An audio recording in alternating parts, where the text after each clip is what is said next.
write down your values, stick to them, and don't be afraid to invest in yourself and understanding yourself. Do you enjoy your job? Do you wish parts could be better? Well, Vet Life Reimagined is about broadening our horizons on veterinary medicine, including our careers and lives within it. Our guest today is Erica Emmett, a licensed veterinary technician who has had a wild ride in her career journey. Her mission today is to help people understand and put words to their strengths and values so that they can have the power to create a job and life that allows them to enjoy their work. Erica knows that this process can take work, as it took a lot of work and a supportive community of individuals for her to get there herself. She now lives it through her coaching service, Fire Consulting. This is a fun conversation as Erica shares her beautiful story and mission. So let's get to the conversation with Erica Emmett. When did you know that you wanted to get into veterinary medicine? So thanks so much for having me, Megan. I have been now 25 years in the industry and not at all where I thought I would be when I was, young and starting out. I did have animals my entire life, always was taking in strays, had a lot of people tell me I should be a veterinarian, but I thought being a lawyer would be way cooler because, I grew up watching LA Law. So I have a political science degree from Illinois Wesleyan. I'm from Illinois. I currently live in Richmond, Virginia.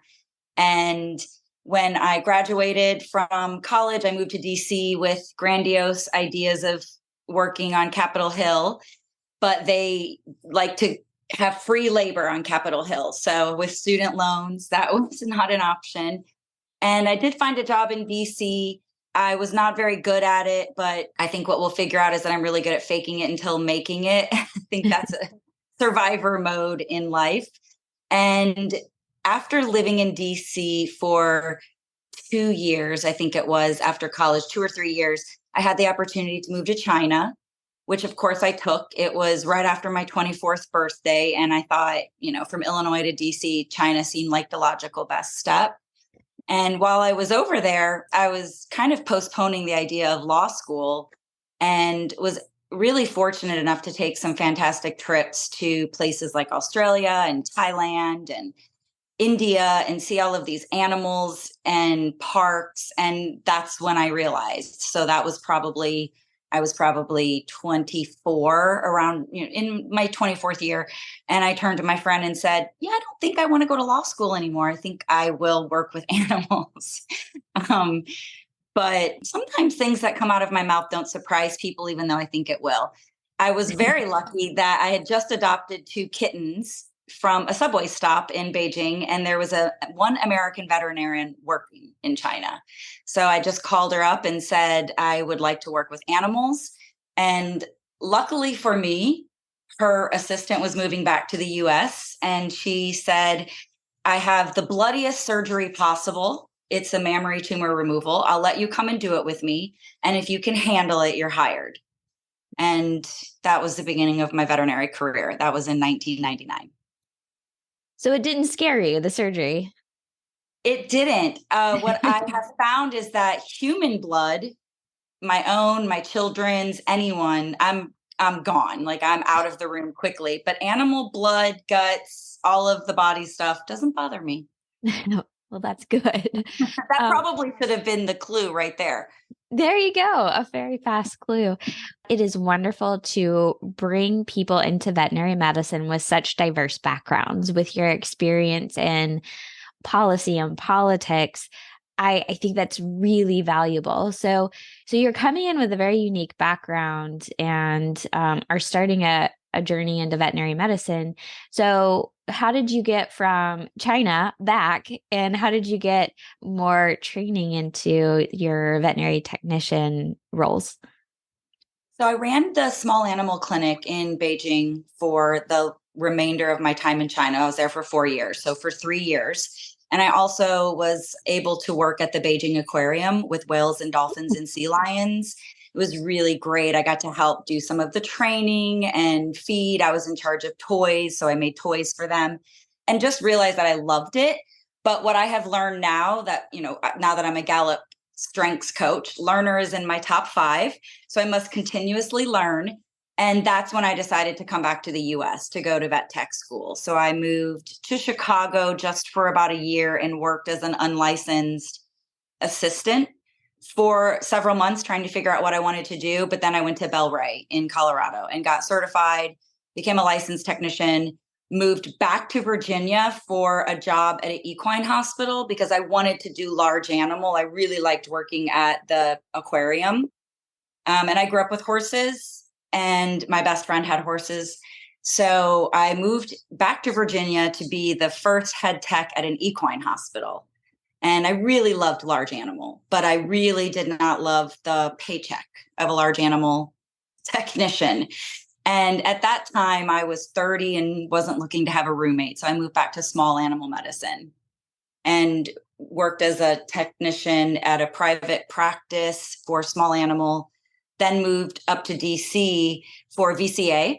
And it was a manager role because that just felt like the natural progression was to manage a team, and worked at a VCA in DC. That was my last clinical job, was a corporate job, which is funny because my last job before opening fire consulting was a corporate job as well. So Yeah, I want to come back to the corporate part, but a question popped into my mind.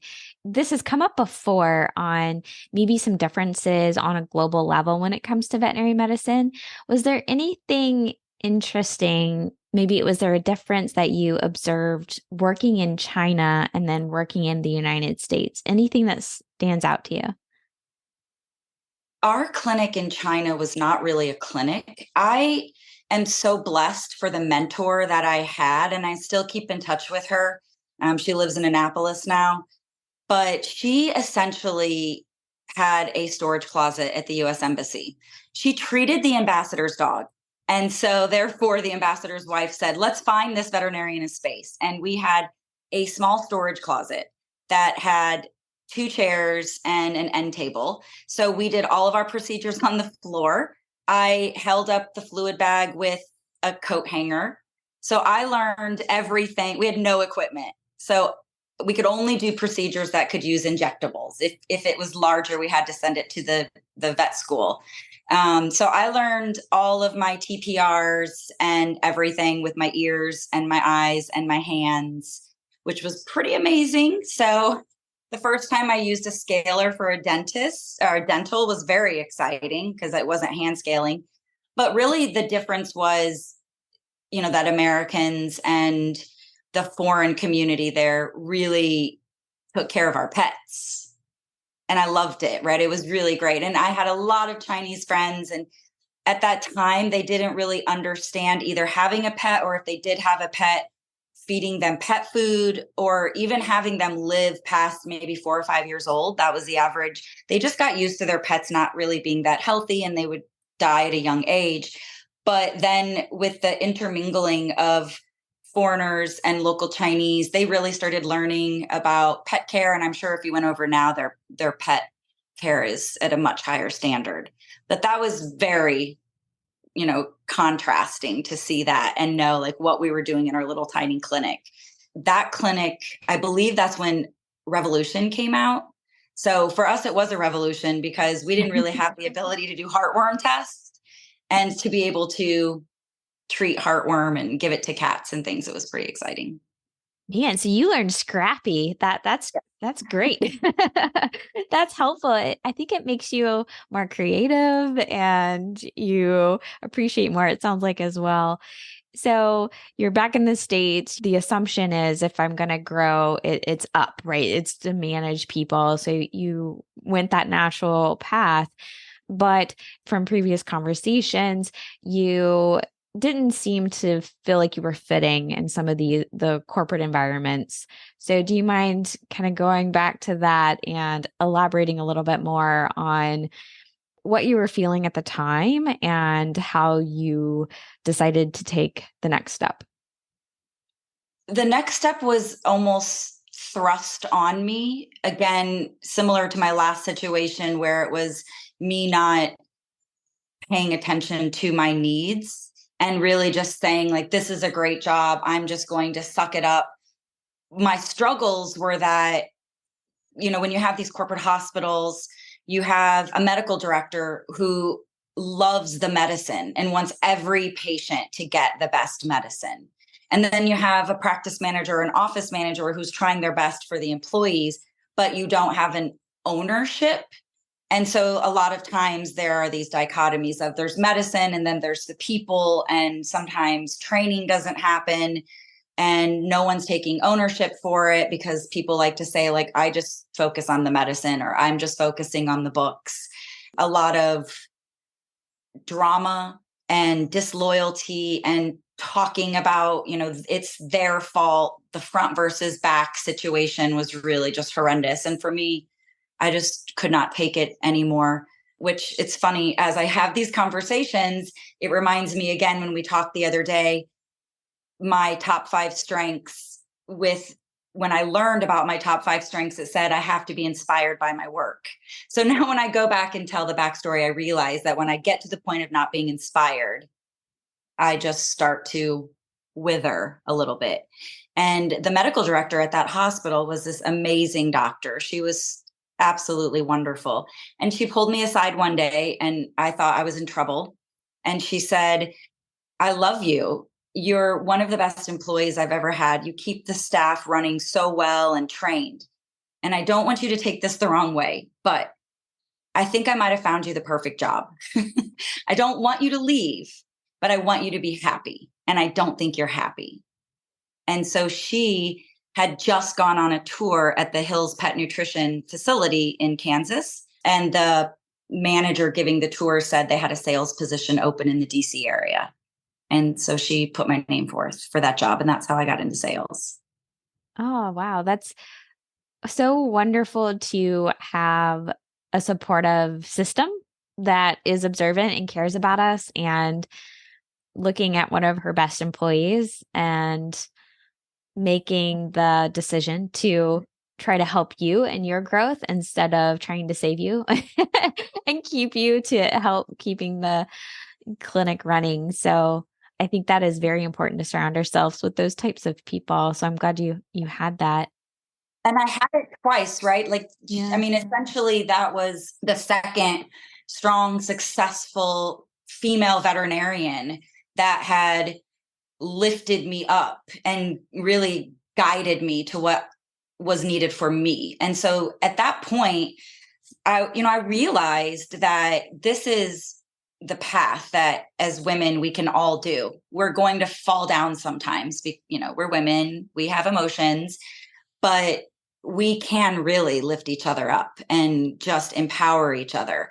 And maybe getting here today and wanting to be a coach and helping women in their early career or mid-career or just teams in general, and especially with the lack of engagement that we have in the industry, knowing where I came from was just strong female veterinarians supporting me to make me better. So I know it exists, and I know that so many people are in this industry because they are like that. So when it gets to the point of being in a situation where it's the complete opposite, bizarro world, I don't know what that reference is from, but I remember it from something like Seinfeld but it's true. Like, I know the genesis of this industry was, at least from my beginning, was women supporting me.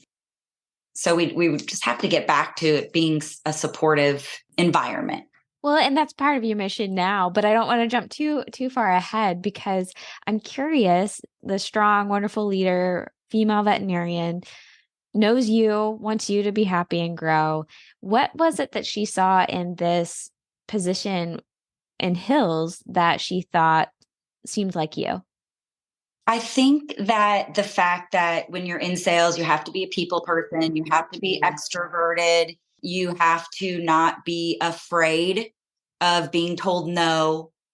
We had a lot of drama in the staff that I managed, and a lot of drama with the front staff that I managed that quite well. And so I think she saw that I probably had thick skin and could handle being told no in sales, but getting out there and being very ambitious and loving veterinary medicine because my clients were veterinarians. So it was still in the industry and it was pet food. So I wish I would have asked her. That's such a good question. And maybe that's a takeaway from this, is that moving forward, when someone sees something in us, maybe we should ask what they see. I think sometimes we're so afraid of taking a compliment that we skirt over that issue. Yeah. Or maybe you were just so happy to hear how much she cared about you. It's like, Yes. and I personally have been in the position where I understand that you are so tired and exhausted on so many dimensions that when someone offers you the life ring or, change, you don't ask too many questions, you just grab it. I don't know if that was it partly as well, but I definitely, when I'm starting to put myself in those shoes, that's kind of what I'm feeling. So, Yes. I cried on my way to work every day. oh, I was so unhappy with that job. I cried. Yeah, maybe she saw the tears as well. And not wanting me to leave the industry, right? And not wanting me to just go to a lateral role. I think maybe she saw all of those things. yeah. Cause I think and maybe it wasn't at this moment in your career, but I think you said your husband even tried to convince you to leave the industry. Is that correct? Yes, and it was much less of a wanting me to leave the industry because of the industry, and much more wanting me to leave the industry because he saw how unhappy I was at my last couple of jobs and how it just my all of my emotions were wrapped around my job. And I'm so always very envious of people who can go to work and say, this is a job, I'm going to do it. And at the end of the day, I'm done with it, because I just get wrapped around the axle with all of my emotions and all of my being. And so I don't do well with that. And then, obviously I can bring a lot of joy and laughter to a group, but apparently I can really bring it down too. So I have to be aware of our blind spots, Megan. You know, let's sit in that one because I think this has come up a couple of times in conversations I've had with people even outside of the industry where, talking about being able to turn things on and off. And I can relate that I have had that moment where I'm like, man, I wish I could just turn it off sometimes. And my dad is an example of that. He's a child psychiatrist and he sees some of the craziest situations. And I have several instances asked him, how do you do this every single day? And you're amazing at it. I don't get it. And he's like, well, that's it. When you walk out the door, you're your dad and husband and you have to leave it at work. And I think there's some people who do it super well. And for the people who struggle with that, I think it goes back to what you're saying is being able to reflect on yourself, know thyself, and get feedback, sit with it. And this is when we can start asking ourselves, is there something that I can do a little bit different that will help me enjoy my current position now? Or is there another option that fits me better, allows me to shine and thrive more? So I think it sounds like that's what you were doing as well, is you were find who you were and your strengths, and then be able to find where your strengths matched, where you could also meet your values, which, like you said, you need to be inspired by your work. I like that. We left off, you work for Hills as a sales, and I'm sure you learn all sorts of people skills in that type of role. So what did you enjoy about that? That's the first time I took the DISC assessment. And that's one of the things I got certified for with this company, because I took it with Hills and with Zoetis. Hills was great because I had another really great manager and he taught me active listening, which we all think we're really good listeners until you try to do sales or maybe get married.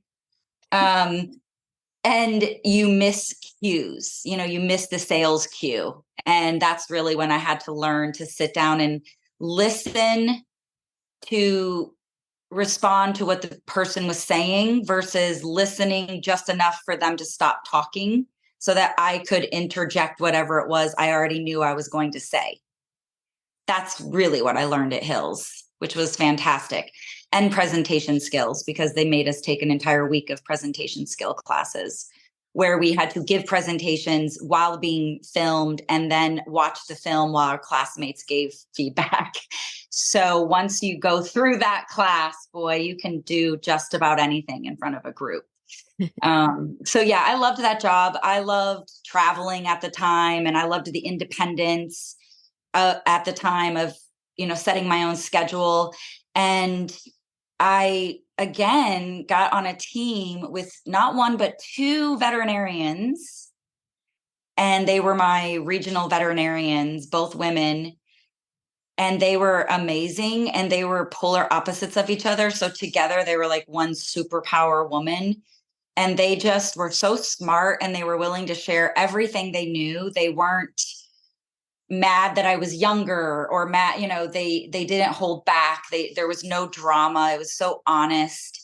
And it just reiterated what I always tell women now of all ages is the importance of finding women that we can trust and leaning into them and leaning into what they're willing to teach us and being open to it, right? Not going in and saying, I already know all of this. You don't have to teach me, but really I didn't know any of it. So it was so exciting to learn from them, and just being vulnerable enough to realize that, sales is hard, but pet food sales wasn't, as hard. I learned a lot harder with Zoetis, with pharmaceuticals, but it was a great introduction into sales. And I just had a really nice team, and I had nice customers.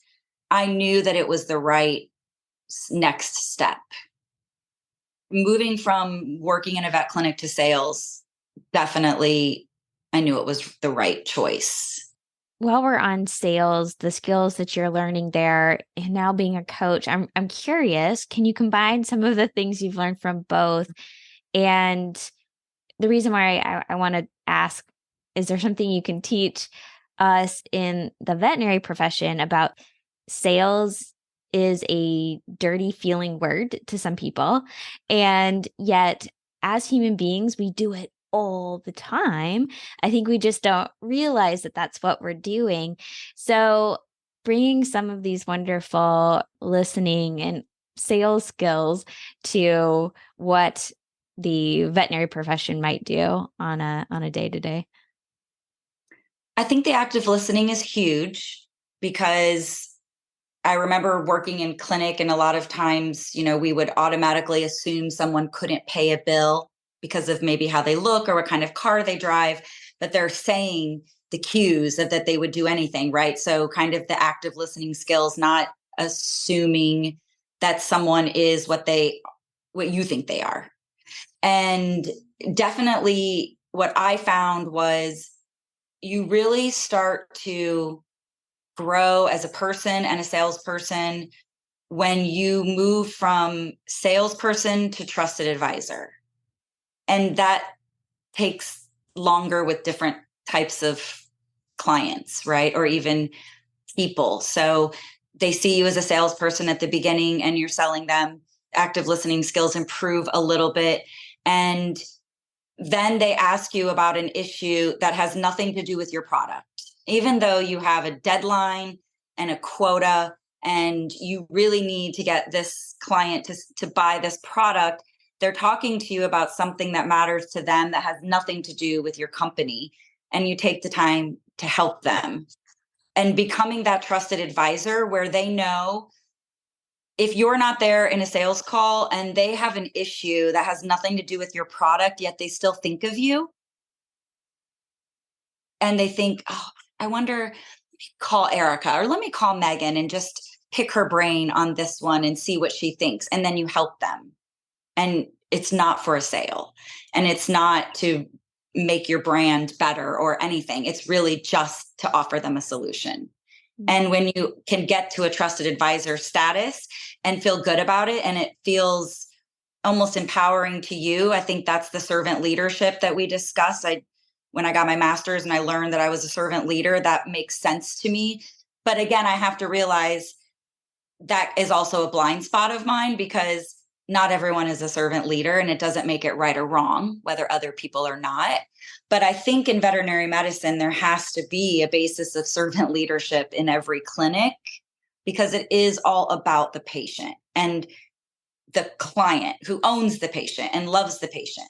So I had created a servant leadership presentation and was hoping to get some clinics that I was associated with to take on that model. That didn't happen, but I think it would be interesting to do some servant leadership training within veterinary medicine.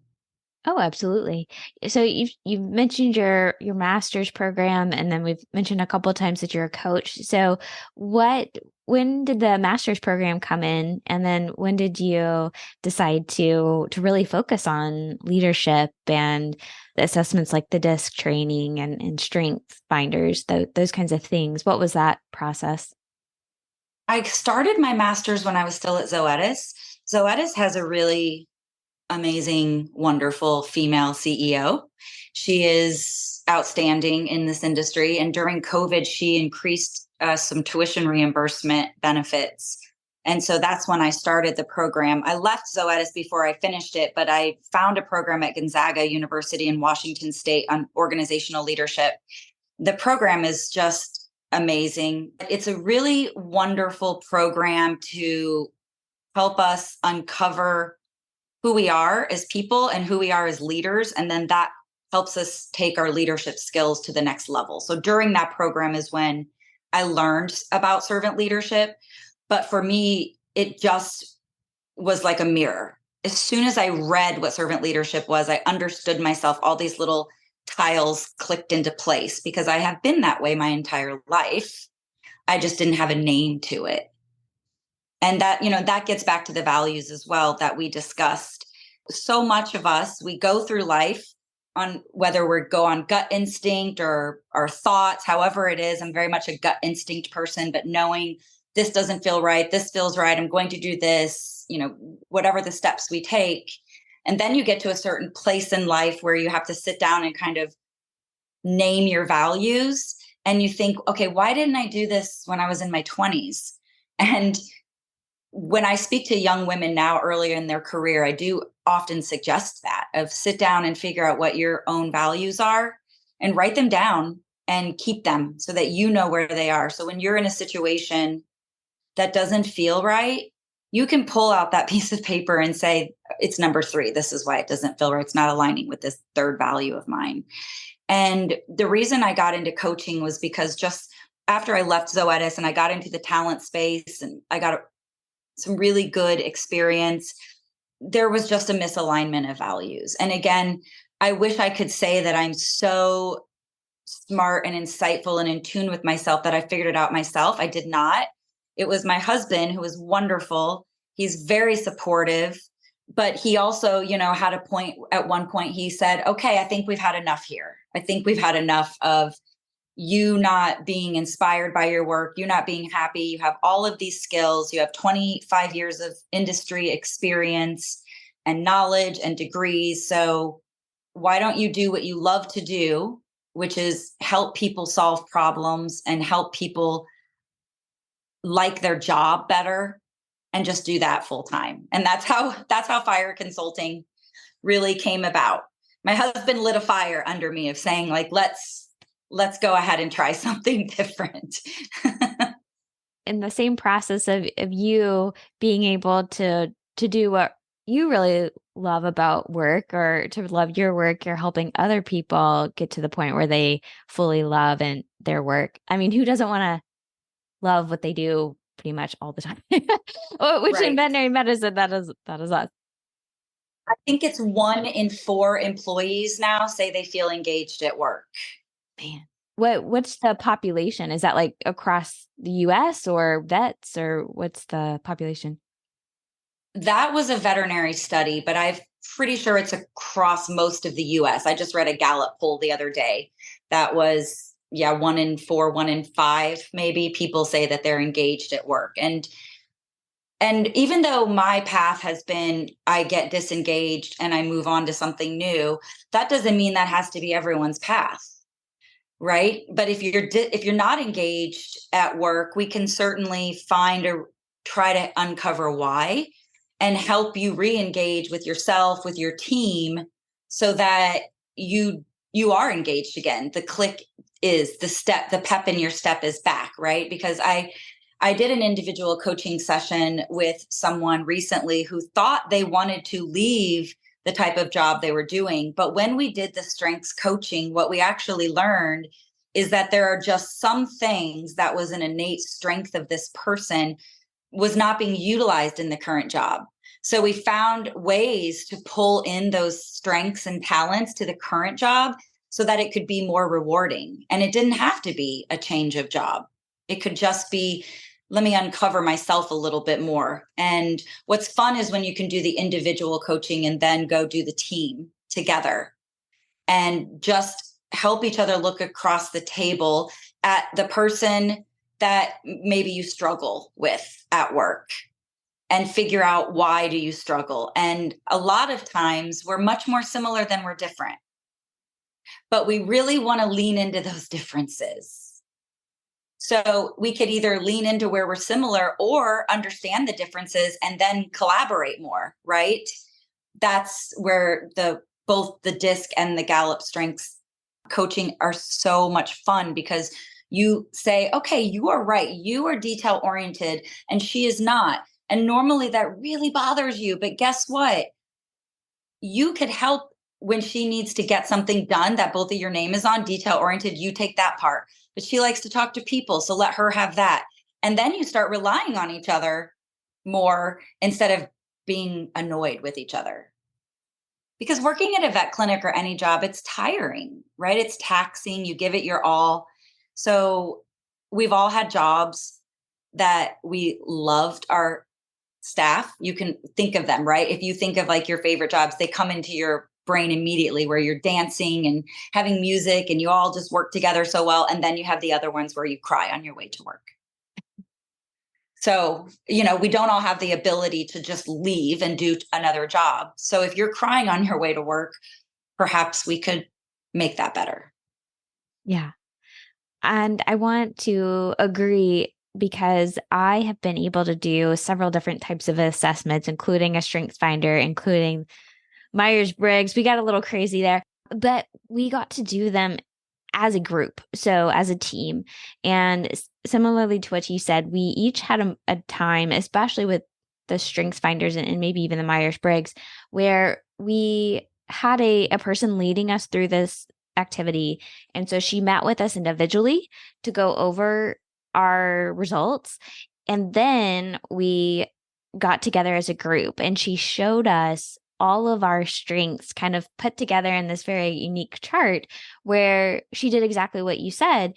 We could see that we had a lot of differences, but it was good, because when you have a diverse team, it means that you know where people can go and do certain work and it overlaps, so all the work gets done. And we actually even noticed that there was, even among our diversity, there was a couple places that were still gaps. And so if you're thinking about, what would be the next step to really make this team work well, it kind of gives you some insight. So I think it's helpful, number one, to understand yourself better. But when you can do those in a team, I think that impact is even greater. And I firmly believe that we, especially veterinarians, we are leaders. I mean, you pop out of vet school and you're a leader, but I think everybody is going to be a leader in some form or fashion. And so I want to go back to that servant leadership, because I want to make sure you have the opportunity to really define what that is, even more so maybe what that is to you. So do you mind sharing a little bit more about, because servant leadership is maybe a term that gets thrown out, but I don't know if everybody fully knows what that means. So do you mind defining that? Yeah, not at all. And I had no idea. When I saw the class on the syllabus, I thought it was a religious class. I'll just put that out there. I saw Yeah. servant and I thought religion. And since I have started using the term, I have had people say to me, I don't like that term. It sounds old fashioned. You need to get rid of it. What's the deal with, being a servant? But really, if we can just take away any type of labels or preconceived notion, the idea of servant leadership just means that you lead. If you call yourself a servant leader, I lead with the entire goal of making the people around me stronger and better only in the sense of how they want to be better. Doesn't mean, I'm lifting everyone up. It just means if you want to work on your presentation skills, then that's what we will work on. And if you think that you need to take some finance classes, that's what we will work on.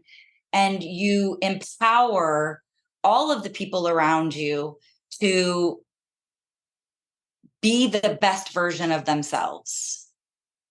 And it almost sounds very lofty as I'm saying it. And I can think of so many people in my friend group right now that would listen and say, oh, here she is wanting us to sing Kumbaya again. I've been accused of being a tree hugger. I'm not ashamed. But it truly is just a leadership format or platform of, instead of saying, okay, I'm going to need you all to hit that quota, it's more of how can I empower you as people, team members, to hit the quota by being your best self. And I think the best way to think of it is training and development. If you have a leader who recognizes where you're good and immediately gives you some more responsibility in that task, if you want it, and you feel more engaged, right? You feel more powerful because you have this. If you have somewhere that you need to struggle and you're not asking for help, they find ways to help you with that skill. And I'm thinking, when I was at the VCA and I had no idea what servant leadership was, I had an excellent non-licensed technician, they called her, but she was a vet assistant, having a hard time passing her exam. She was so detail oriented. Other people would get mad at her for other reasons. Maybe she didn't work as fast as they wanted to, but she was so detail oriented. I asked her if she wanted to run the kennel. And our kennel went from constant complaints from clients to not getting their medication, not getting their baths, things not getting checked off, leashes getting left behind, to just, people starting to bring us like cookies and so many compliments, because every time they picked their dog up from grooming, it was just so smooth. Because I saw that, yes, she struggled with her exam. Maybe she didn't work as fast as other people, but she was so detail oriented and she really wanted more responsibility.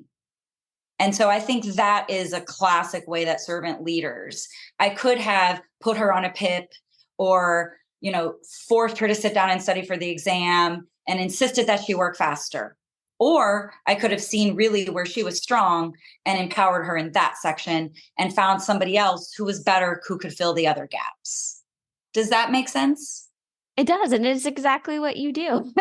You look at people as individuals, you find their strengths, and you put them in a position that allows them to use those strengths and excel.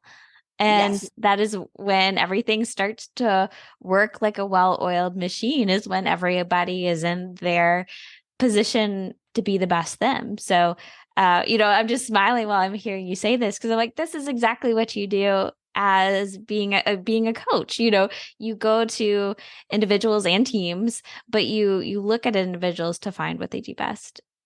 Am I Yes. right? Individualization is my number one strength. And that just means that I really value the diversity and individual traits of every person that I meet. I don't need people to be the same. I really love the differences in people, and I remember them. And that helped me in sales tremendously, because I could remember, a CSR's son had his first soccer game when I went there 6 months later, and I would ask about the soccer game. But it all does come together. And this is something that I talk about if I talk to young women kind of early in their career, trying to navigate, especially if they're in a male dominated career, which is, write down your values, stick to them, and don't be afraid to invest in yourself and understanding yourself. And if you do DISC or the strengths training and you're in a situation that you feel very disenchanted or unhappy or stressed, you can kind of go back to those and do some exercises of how in the past has this helped me? How does this strength help me? And how can it kind of help me navigate through the situation that I'm dealing with now? And I always tell people just take opportunities. That's my biggest advice to anyone that I meet is you have to be open to opportunities, you have to recognize them, and you have to just take them. And even if opportunities fail, that failure will turn into another opening. There will be struggle and you might be broke and alone and scared, but if you just kind of power through it, knowing what you're good at, you'll get through it. Yeah, absolutely. And then just to kind of come back to your own example is finding the individuals who will be the right support system. And I think it might be a wonderful female veterinarian that you come across, or it could be a coach that you talk to, because I do realize that not everyone may be surrounded by the most supportive people, but they are there. Sometimes it might just take a little extra looking. So I want to thank you for what you do. I loved what you said about, that you love the diversity in people, which means that you appreciate each individual for the unique human being that they are. And I know that goes into, you have another passion around diversity and inclusion, DEIB. And unfortunately, we don't have enough time to get into that too deeply, but I think that just, what we've talked about already highlights your appreciation for that. And so with that, I'm going to start our final questions, unless is there anything else you would like to share? I don't think so. This has been great. And I feel like I've even learned a little bit more about myself or connected some dots, which is always fun. Self-reflection. It's great. Well, first of all, before we do get to the questions, if somebody wants to love their work or, discover more about themselves, where can they find you and your resources? Where should they go? I have a website and I tried to make it easy. It's just fireconsultingus.com, and fire is FYR. As you probably saw, the Phoenix is my logo. And that was really just the rebirth of, where I am in my age and my stage of life. I was like, this is my rebirth, Fire Consulting. So they can just go to the website. I'm on LinkedIn all of the time, reach out, send a message, call, text. I am a Gen Xer, but I really like to text. I'm a millennial, so yes, that's right up my alley. Well, thank you so much for what you do, especially for the profession. I know you do other things outside of the profession as well. So, but you do definitely have it sounds like a heart for women and appreciating the strong women in our environment. So thank you. So the first question I have for you, is there something that people may get wrong about you? That is a good question. I guess that makes me feel very vulnerable to admit. I do think that sometimes I give off an impression that I really want things to be about me because I love to tell stories. If I'm at a party, I love to make people laugh. So it seems like I'm trying to kind of steal the attention, but it's the exact opposite. Really, I like people to laugh and come together and have a good time. So sometimes I put myself out there as like the center of attention, but I don't really need that. Yeah. The second question is, do you have a skill or an interest that maybe not a lot of people know about? I'm kind of boring, Megan. I'm not going to lie. I do love to travel. People know that I exercise a lot. Maybe people don't realize just how much I exercise. People know that I like to exercise, but I'm a little bit of a fanatic. I do like to push myself to the point where sometimes I feel like throwing up at the gym. And I have friends that I try to get to work out with me, and they always politely decline. And I always wondered why, until I learned recently that, someone asked me if I was okay. And I was like, yeah, I'm great. And they're like, you don't look good. And I was like, oh yeah, I just almost killed myself on the Stairmaster. on purpose. Yeah. Yeah. Love the enthusiasm, but you're right. That might be a little intimidating as a workout partner. Uh, Third thing is, you mentioned travel, so this may be part of it, but do you have something on your bucket list that you would like to do? Yes. Oh, so I'm turning 50 this December in just a few months. And my plan was to go to Africa and spend my 50th birthday with my husband and one of my really good friends from when I lived in China. But leaving a job and starting a company isn't necessarily the best budget decision to take a trip to Africa. So that's being pushed off probably until next year. So yeah, that definitely is on my bucket list. So it'll have to be my 50th and a half birthday. There you go. That works. And finally, what is something you are very, very grateful for? I am grateful for my husband because without him, understanding who I am and really having faith in me to know that I can do this, I wouldn't be here. And I'm really also just as grateful for all of the very strong women that I have either had or still have in my life.